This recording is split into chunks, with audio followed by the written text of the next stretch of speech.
In this video, we will explain and show how to replace a key transponder for a Bantam, Fiesta or Ikon.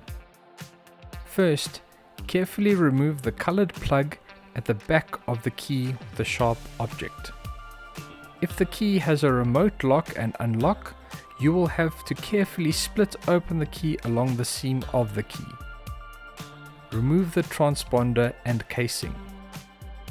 If the glass casing is broken, the transponder will have to be replaced. If the ECU is a Euro 1, the transponder must be coded to the ECU only. If the ECU is a Euro 2, the transponder must be coded to the ECU and the key reader. To fit the new transponder, make sure that the coil in the transponder faces the base of the key.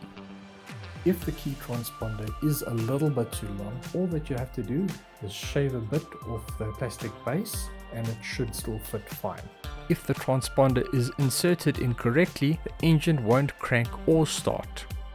After that, insert the colored plug or close the casing depending on the key type. Please like and subscribe. Keep on the lookout for more upcoming videos.